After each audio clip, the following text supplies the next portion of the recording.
Hi, it's Stacey here from Hunter Region Landcare Network. In this video today, you'll get insight into Grosford Landcare, our longest running group in the Hunter Valley. You will see why this group continues to thrive.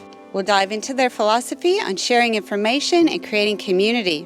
We'll also look at their creative regenerative agriculture methods, some intergenerational farm forestry. We'll showcase the beautiful Arboretum at East Grosford, which encourages people to get to know some of the unique dry rainforest species suited to that area. It's been going for 20 odd years, so it's quite one of the oldest groups in the area. There's a group of like-minded land carers and landholders who want to learn about what works for their pastures, for their trees, for the weeds. Seeing what people are doing and learning from each other. See principles in practice is really important, and also, we just had a bit of a wrap-up meeting at the end of the session today, and hearing things that for other farmers are coming across. It could be new weeds or previous weeds that are starting to reappear again, and what does that mean? I think meeting on different people's properties, the topics and the interest in other people's projects and what they're achieving is really good. You really learn something every time you go to a meeting or every time you go to a farm. Tell us how you learned and implemented some of the regenerative agricultural practices. It was a one-day course and it was based on the Alan Savory holistic management principles.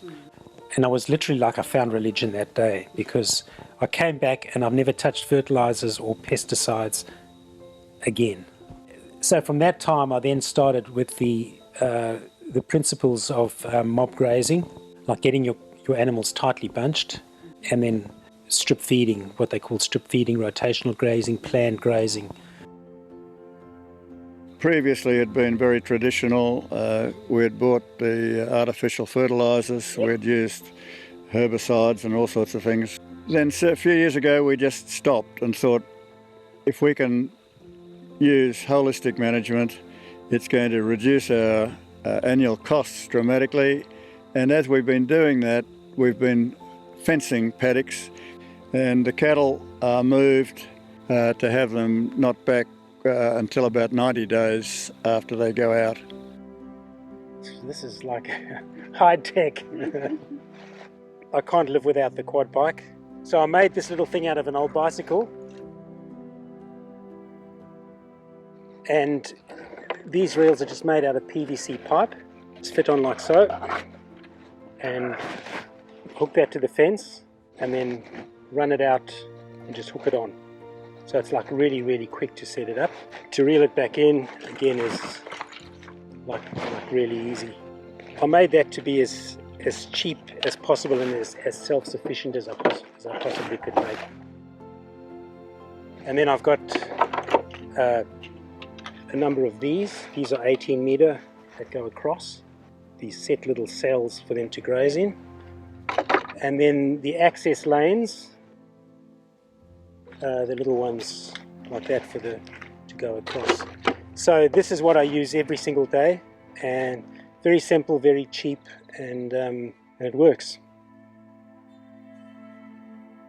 We really very actively have integrated pest management.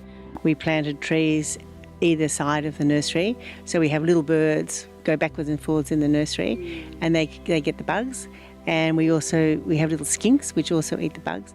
We don't use any fertiliser anymore. We just use mulch or chicken litter if we need to, but we're finding that now that we've started doing this regenerative grazing, regenerative farming, we don't need to use a lot of fertiliser.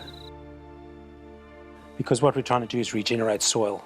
So really what we're using is the animals to help regenerate humus and pull that carbon down into the soil. One of my little mantras that I had was invest in seed, not weed. So the idea is to try and give the cattle as diverse a feed as possible, a diverse plate as possible. Good grasses are coming by themselves. They don't have to be sown. Native grasses, native herbs are coming back on their own, together with masses of new insects, bird life, all sorts of things suggest to me that the country is coming back to its own naturally lively self. But I think already I can sense that the soil is better. I've seen dung beetles for the first time, which is very, very exciting. How can you get excited over dung beetles? But I really am excited about it because they consume the cow pats in no time. We don't spray our paddocks at all. We don't have any spray on the farm. I just think the whole place is healthier. Many more spider webs. I saw a bird up there that I'd never seen before. We're standing amongst a beautiful tree lot. How does this fit into the farm plan? So we planted this back in the early 2000s, really as a multi-purpose tree lot on the farm.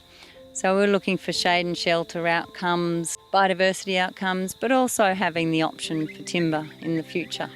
This tree lot we ended up with some cabinet timbers, silky oak, and then interplanted with some other eucalypts as well, and that's good for cabinet making and furniture and flooring and those kind of things. It's really about one generation has to plant some so the next generation can harvest and plant, and it goes on and on. We found the frog mouse moved in, and lots of the wildlife use it. You'll see the kangaroos in here today.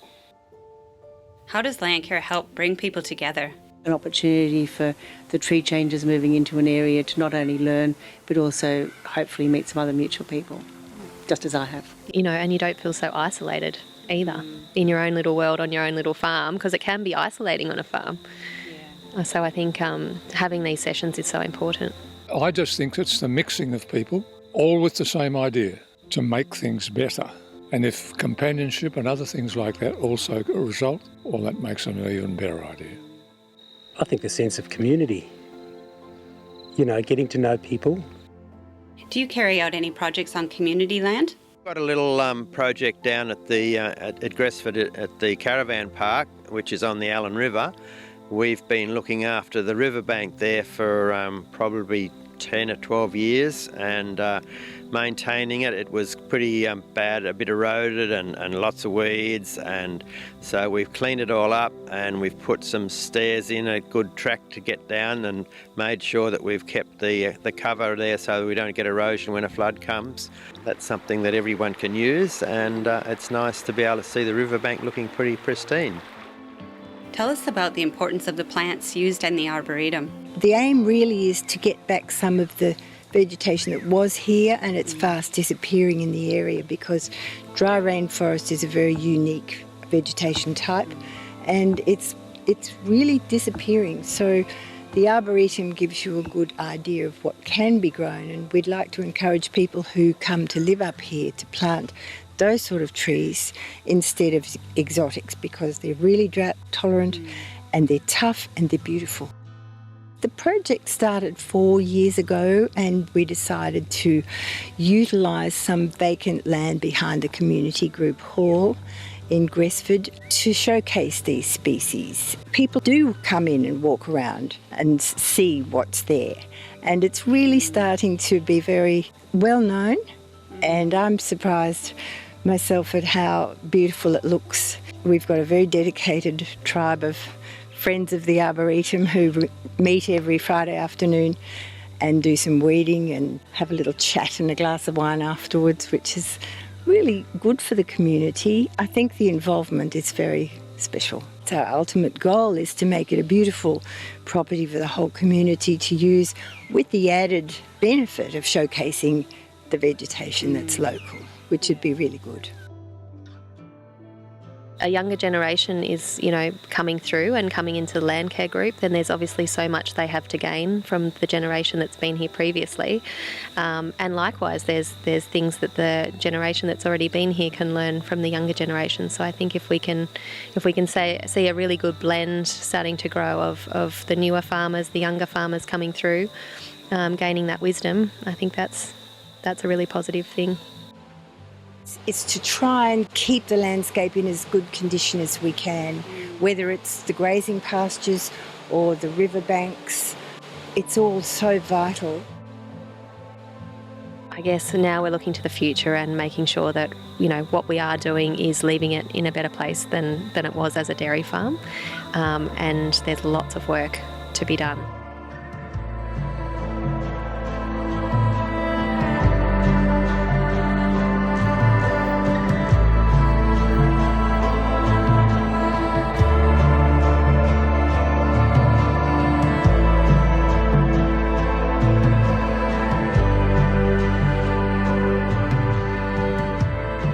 To contact Gresford Land Care, just go to the website hunterlandcare.org.au and click on the groups page.